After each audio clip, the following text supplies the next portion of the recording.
Muy buenos días a todos los amigos del Coven Internacional Ecléctico. Hoy es lunes 13 de marzo del año 2023. Al menos eso es lo que creo.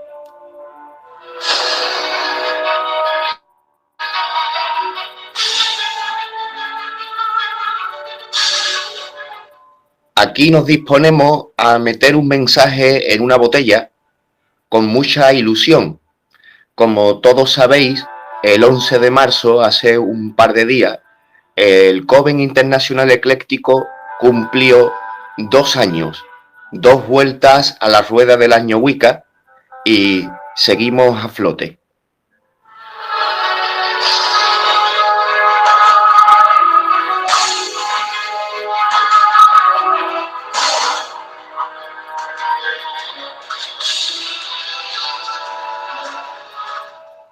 Muchísimas gracias de corazón a todos los que hacéis realidad este espacio, a todos los que estáis ahí, a todos los que contribuís a que sea el Coven Internacional Ecléctico una realidad, un proyecto de espiritualidad, de estudio, de cultura, simple y llanamente.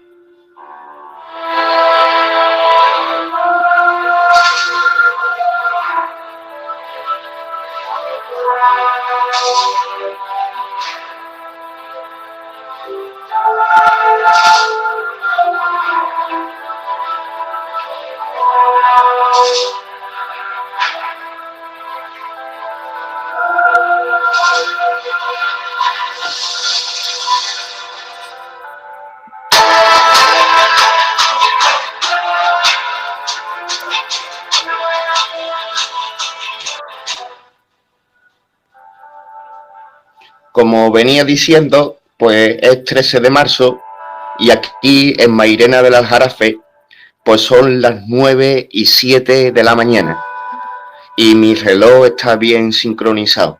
Procuro no tener ni retraso ni adelanto.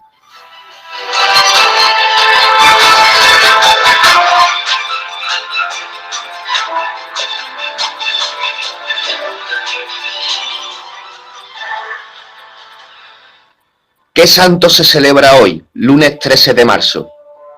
Se celebra el santo de San Ramiro de León, monje benedictino del siglo V, que sufrió martirio por su fe. El tema de que San Ramiro de León, pues mira, comparto ciertas cosas hablando de culturas y de compartir, pues mostrando un poco el tema de culturas y tradiciones hispánicas, pues podría decir que San Ramiro de León, pues aunque lo sepa todo el mundo, yo le veo fuerza a las bases y comprendemos de que León es una ciudad muy famosa, con mucha historia de un territorio al que le participa incluso darle nombre, Castilla y León, y que en la antigüedad han existido reinos llamados reinos de León, y este santo que se celebra el 13 de marzo es San Ramiro de León, monje benedictino del siglo V que sufrió martirio por su fe. Así que San Ramiro de León, monje benedictino del siglo V, después de Jesucristo, sufrió martirio por su fe. Pero ¿qué martirio sufrió este monje si ya en el siglo V ya hemos visto cómo Teodosio ha legalizado el cristianismo, Constantino lo ha convertido en oficial y ahí luego más tarde Constantino lo convierte en oficial del imperio el cristianismo y declara ilegal todas las demás religiones? Entonces aquí en el siglo V, ¿qué es lo que sucede? ¿De qué ha sufrido martirio este San Ramiro? ¿Quién le ha hecho el martirio si ya en el siglo V viene el cristianismo de haber sido la religión oficial del imperio? Pero ¿qué es lo que pasa? De que ahí sí que han habido un puñado de vueltas del año. En el siglo V ya venimos de que el Imperio Romano se ha desmembrado en la parte más occidental y el control de Hispania lo hicieron 100.000 guerreros visigodos que se hicieron con el control militar y el poder de Hispania. Esos guerreros godos, que es la diferencia que hay entre visigodos y ostrogodos, es que la tribu llegó a un momento en que se fracturó entre el este y el oeste, y ese visigodo, ese bis, está pareciéndose esa V a una W que están cercanas, y ese bis es el west, es el oeste, son los godos del oeste, los visigodos, y los ostrogodos pues son los godos del este, que los godos, siendo originarios de la tierra que hoy día sería Rumanía, esa zona de los Cárpatos, pues al caer el Imperio Romano Occidental tras la muerte del último emperador romano, Rómulo, que como casualidad se llamaba igual que el mítico primer emperador del imperio, pues las tribus germánicas que estuvieron más asociadas y más romanizadas en ese periodo, que acabaron formando el ejército romano y que sus jefes tribales acabaron siendo generales del propio imperio romano, pues cuando se desmantela ese imperio, los godos, los visigodos, se hicieron del control de Hispania. ¿Y qué es lo que sucede? Sucede en ese siglo V. En ese siglo V está la entrada de lo que en las clases de historia y española se conoce como el control, la llegada, la invasión de las tribus germánicas. Y por allí, por Galicia, hubo una tribu que no fue aplastada por los godos debido a que también era cristiana, entre comillas, que eran los suevos. Los suevos, tribu germana, guerrera, acabó con el control feudal de creando el reino de Galicia. Acabó, bueno, Galicia, milenaria, no es que la fundaran, pero sí que la gobernaron. La gobernaron. ¿Y qué es lo que pasa? Pasa de que los suevos, al igual que los visigodos en origen y hasta el final, no eran cristianos católicos, eran cristianos arrianos.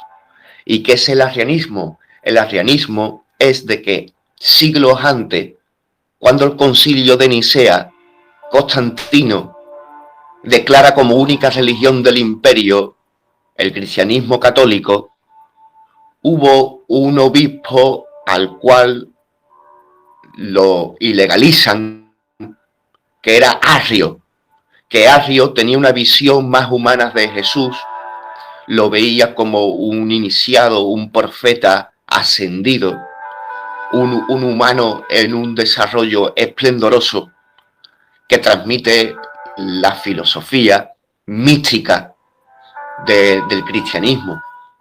Como dato curioso, el arrianismo tiene ciertos vínculos en las raíces del Islam, y durante muchos años, en el control de los visigodos, España fue cristiana, pero no católica, arriana, y era de sumamente interés para la política visigoda el mantenerse arriano, porque el tener una religión, aunque parecida, diferente a la que se profesaba en Roma, le permitió a España gozar de independencia política, jurídica y real en los tiempos de los godos, algo que puede resultar de cierto interés.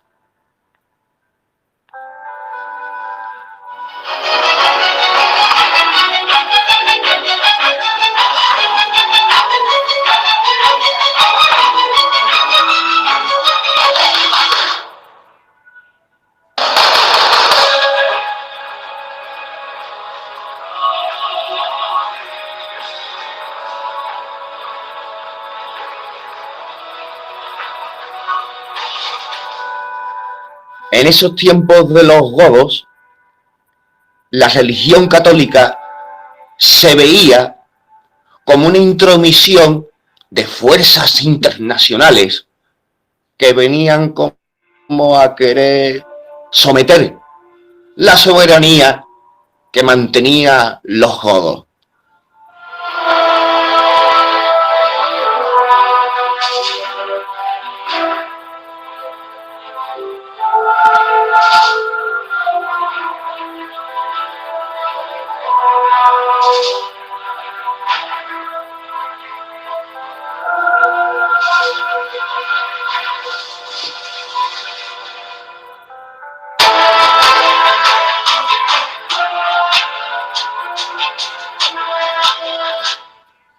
Es muy llamativo el número que se cuenta de guerreros godos que entraron cuando se desmanteló el Imperio Romano Occidental. Se hablan de 100.000 guerreros.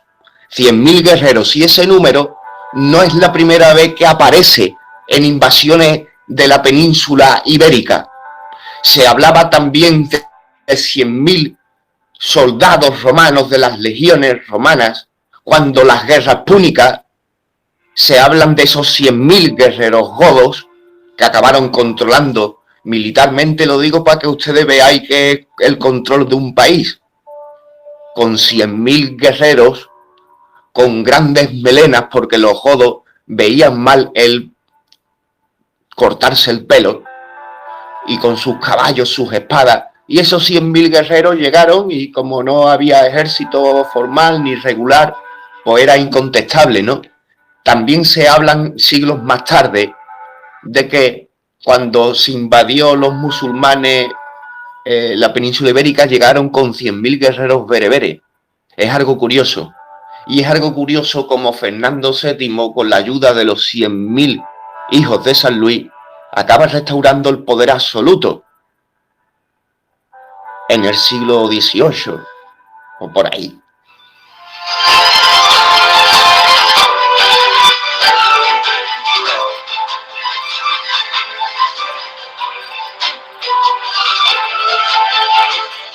En el siglo XIX, porque Fernando VII es después, la guerra de independencia fue en el año 1812, y eso es siglo XIX. Es curioso el número, ¿no?, de un ejército invasor, ¿no? 100.000 soldados pueden doblegar a España. Eso habrá que verlo. Según la motivación, también se llevaron años y años y años los bizantinos intentando conquistar Córdoba, años y años antes de la llegada de la invasión musulmana, porque Córdoba no esperó a nadie para ser una ciudad de cultura, la ciudad de Marco Aurelio, la ciudad de Séneca.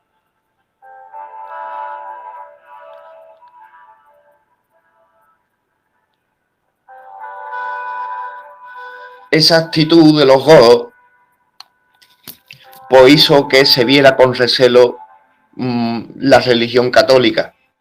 Se veía como una intromisión, y aquí el arrianismo llegó a mantener concilios hispánicos que se mantenía en la ciudad de Toledo.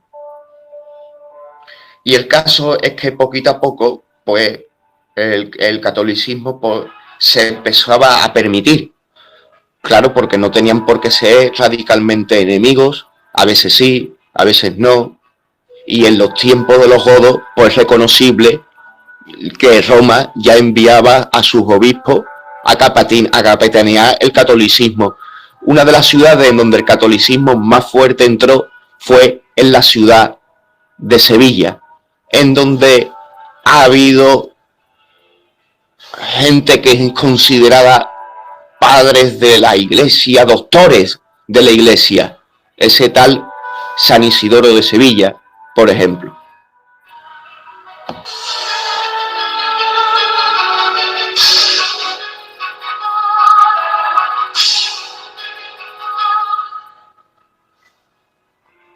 Ya iremos viendo de que el enfrentamiento arriano y católico se irá recrudeciendo cada vez más, hasta que será el origen de del final del reino de los godos y la causa de la comprensión de esa invasión islámica, entre comillas, que se vivió en España.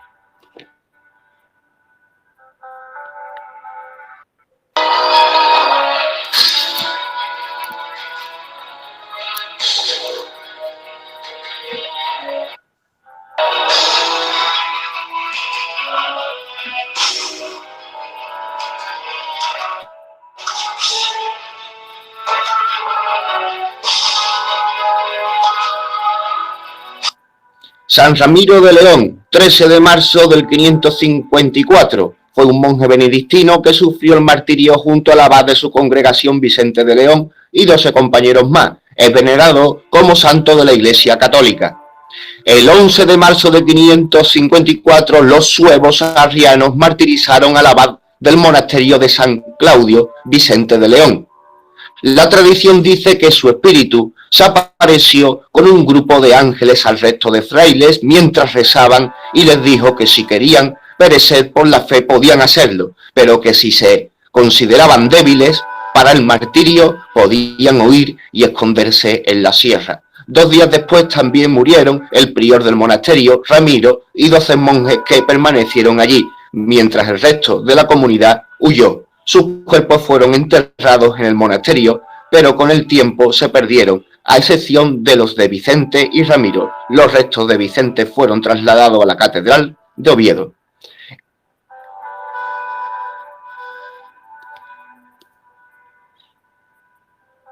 Ramiro es venerado junto a sus compañeros mártires el 13 de marzo, si bien la diócesis de León, en su calendario diocesiano oficial, lo celebra el 11 de septiembre, siguiendo la fecha de martirio señalada por otras fuentes documentales. Su culto se remonta a muchos siglos atrás, en el siglo XVI, el abad del en el siglo XVI. Esos son unos 1100 años antes de cuando se dice que ha sucedido la historia. 1100 años después, disculparme. Alonso Corral dijo haber sanado, 1100 años después, de 2 enfermedades por intercesión de San Ramiro y su cumplimiento de una promesa realizada. Los restos de Ramiro fueron situados el 26 de abril de 1596 en una arca de plata que se colocó en la capilla dedicada a este santo en la iglesia del monasterio. En la actualidad están en la iglesia de San Marcelo en una arqueta de plata realizado por el orfebre Fernando de Argüello en 1604. Pues mira, este ha sido el santoral de hoy y la verdad es que me he enrollado un montón, pero no está mal. Como es un tema también que estamos tratando, el tema de la historia oficial y estas cuestiones, pues está bueno, creo que está bueno compartir.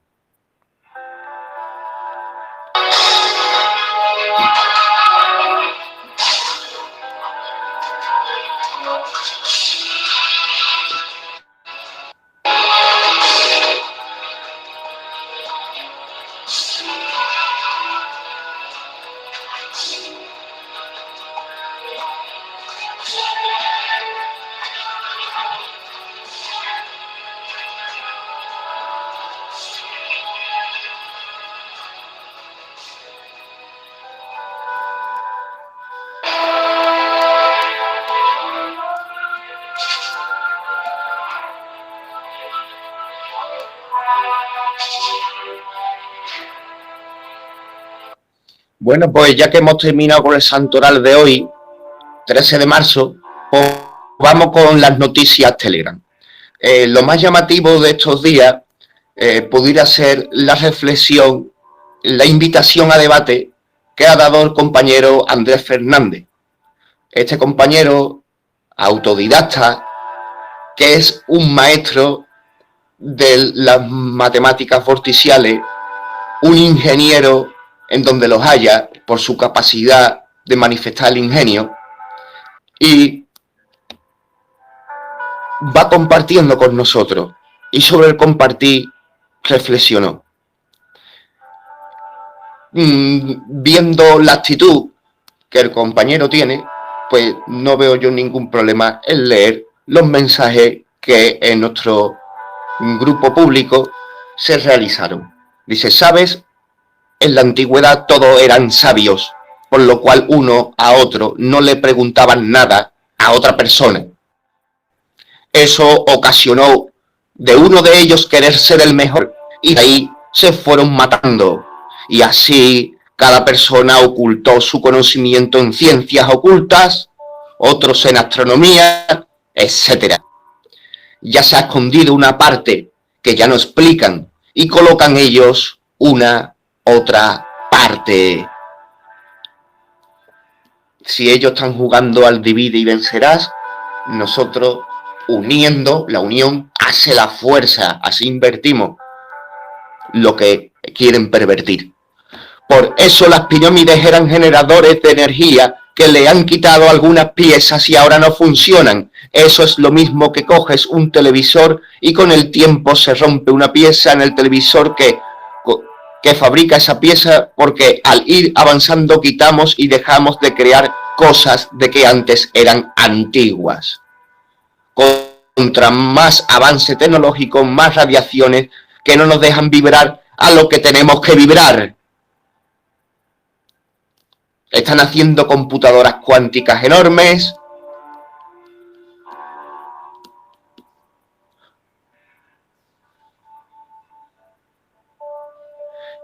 ¿Sabes? Me gustaría encontrar gente como yo para este tipo de estudios porque llegaríamos muy lejos en muchos avances. Os voy a poner un ejemplo. A mí me gusta la física cuántica, por eso estoy en un grupo de física cuántica y ahí enseño lo que investigo. Luego estoy en este grupo porque me gustan las ciencias ocultas y es donde se ocultaron ese conocimiento. Por eso comparto en este grupo Wicca. Entonces, uno del grupo sabe una cosa y por qué no lo comparte con el grupo. Aquí nuestro amigo Andrés está invitando al acto del compartir. Llegaríamos a muchas cosas. Aquí cuando se expone un tema, cada persona dice lo que él piensa y encuentra algo oculto. Está hablando de lo que es la sinergia, esa base de lo que es un coven. Dice, yo no tengo miedo a que alguien se quiera copiar mis inventos. No me asusta. Y me gusta analizar las cosas que dicen científicamente aprobadas, pues las analizo y busco si es cierto o no. Entonces me gustaría que en el grupo, al poner algo, en el grupo se pueda debatir de ello. Lo que sí que también tengo que decir que el nivel de ciencia que está llegando a Andrés, hacemos aquí en este mensaje en la botella una invitación a las personas que estudien la ciencia a que intercambien con el maestro. Que cada persona dé su granito de arena, no tenga miedo de expresarse, no necesita saber fórmulas como yo. La cuestión que cada uno, aportando por cosas, al final del debate se llegue a una conclusión. Y veréis que en cada cosa ocultaron el conocimiento en ella, porque no querían que otra gente supieran ese conocimiento, el que se descifra. Eso sería el que sin decirle nada a nadie encuentra la clave.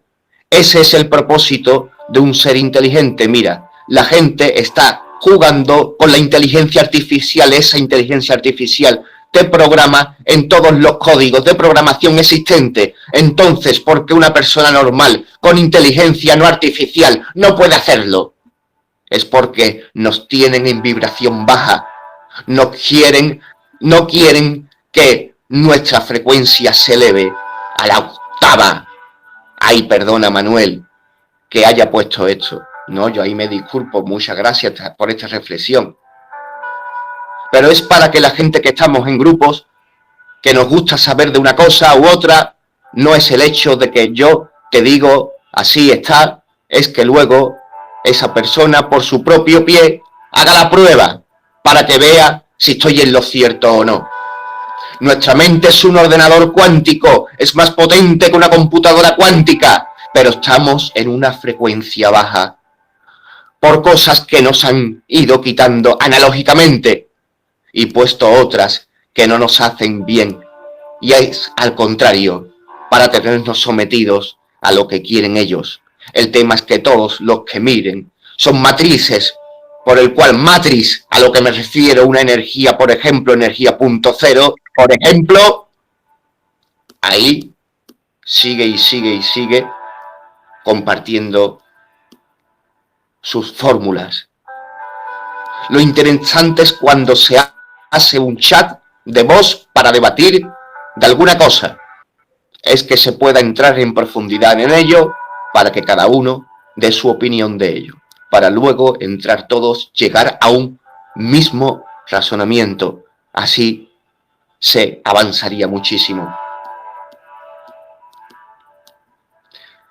Pues mira, muchísimas gracias y ahora vamos a seguir un poquito mirando al respecto, la verdad. Y ha estado buenísimo lo que ha compartido ahí el compañero André, que por cierto, como él dice, no le encanta compartir las joyas, ¿no? Hay una frasecita que nos llega desde el grupo de estoicismo que lidera Javitronic. Todavía no he escuchado su voz, no he dialogado mucho con él, pero he podido observar, porque desde hace unos meses entré en su grupo de Telegram y está muy guay lo que comparte. Muchos libros, bastante silencio, entre 35 o 37 personas que estudian el estoicismo allí, pero aunque hay seriedad, hay jornadas de silencio, hay lectura, hay libros, hay una vibración muy bonita y muy bella. Y de ahí le cogí yo esta frase que compartió en el Coven, que es de Rumi. Él la había compartido, dice: ayer era inteligente por lo que quería cambiar el mundo, hoy soy sabio por lo que quiero cambiarme a mí mismo, o cambiar a mí mismo. Muy, pero que muy interesante. Y yo creo que esto va con el tema también de esa frase que acabamos pusiendo en uno de los pilares del Coven a través de debates que abrió la compañera Jocelyn hace meses y meses atrás, sobre que trabaje sobre uno mismo, trabajar sobre uno mismo. Y es tan importante que nosotros muchas veces en el Coven hemos querido marcar la línea de diferencia entre el bien y el mal en el tema de la magia, vinculado a lo que es el libre albedrío.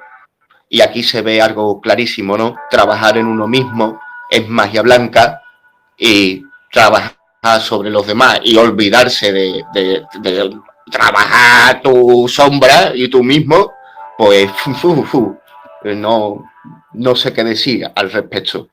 Las personas tenemos puntos ciegos, pero consiste la conciencia en expandirse, ¿no? Y ahí en esa vamos.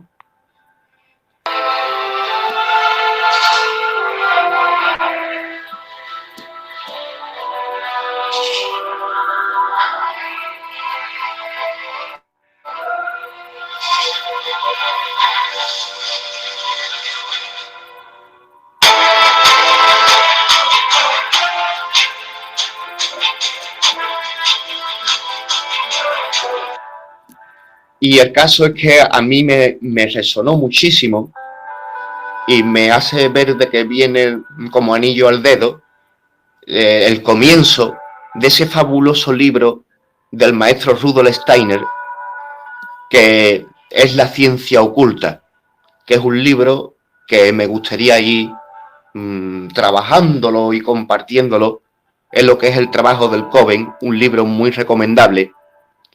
Y en el libro La ciencia oculta, el comienzo es ¿qué es la ciencia oculta? Y palabras literales de Rudolf Steiner. Esto me resonó muchísimo al debate que ha abierto el compañero Andrés, y por eso le vine a compartir y le comenté de esto, que me había resonado a esto, ¿no? Dice, ¿qué es la ciencia oculta? Para el contenido de este libro se empleará un antiguo término, ciencia oculta. Este término puede despertar en diversas personas de la época actual un sentimiento de carácter más opuesto, repelente para muchas, provocando burlas en otras, o bien sonrisas de lástima y tal vez desprecio, Estas personas imaginan que el modo de pensar así designado puede estribar solamente en sueños fantásticos y ociosos, que tras una pretendida ciencia solo puede encubrirse el impulso para renovar toda clase de supersticiones justamente esquivadas por quienes se han impuesto el verdadero método científico y el genuino afán de conocimiento. En otras personas, este vocablo conducirá a imaginarse que, a través suyo, puede adquirirse lo que no es posible por otros caminos, y hacia lo cual, según su predisposición, se sienten atraídas por una profunda ansia interna de conocimiento o por la curiosidad sublimada del alma. Entre estas opiniones, tan directamente opuestas, existen todos los matices posibles de estados intermedios de repudio o aceptación condicional, realizados con las distintas interpretaciones a que dan lugar las ciencias, ciencia oculta. No hay que negar que, para muchos, tienen un sonido mágico, parecen satisfacer una pasión fatal por el conocimiento de un algo ignoto, misterioso y aún oscuro, que no puede conquistarse de manera natural, ya que muchas personas no desean satisfacer las ansias más profundas de su alma mediante algo que pueda ser claramente entendido. Están convencidas de que además de lo naturalmente cognoscible, ha de existir algo en el mundo que se sustrae a toda cognición y en forma extrañamente paradójica, de la que no se dan cuenta, rechazan para sus ansias más profundas de saber todo lo conocido y solo están dispuestos a aceptar lo que no puede decirse que sea conocible por medio de la investigación conforme a la naturaleza. Al hablar de ciencia oculta, sería conveniente tener presente el hecho de que nos vemos confrontados con interpretaciones erróneas, causadas precisamente por este tipo de defensores de una ciencia de este género, defensores que en realidad no luchan por alcanzar el conocimiento, sino su antítesis. Esta obra se dirige a lectores que, firmes en su imparcialidad, no se dejan despojar de ella solo porque, por diversas circunstancias, una palabra suscita determinados prejuicios. No nos ocuparemos aquí de un conocimiento que, en uno u otro aspecto, haya de considerarse como secreto, y por tanto accesible únicamente a ciertos individuos por un factor o un favor especial del destino. Haremos justicia al empleo de este término en el sentido que aquí se usa, si consideramos lo que Goethe se propone cuando habla de los misterios manifiestos. En los fenómenos del universo se considera como contenido de un conocimiento suprasensible lo que en ellos permanece oculto, es decir, no manifiesto, cuando se les capta solo por medio de los sentidos y del entendimiento a estos ligados.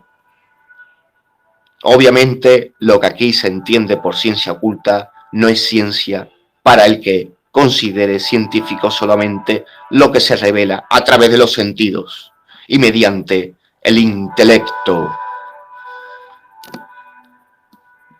Bueno, amigos, muchas gracias por este rato que hemos pasado juntos. Y también comentaros dentro de las noticias Telegram de que otro de los talleres que mejor está funcionando dentro del COVID es el taller del lenguaje. Y nada, me despido mandando un beso, un abrazo y muy agradecido.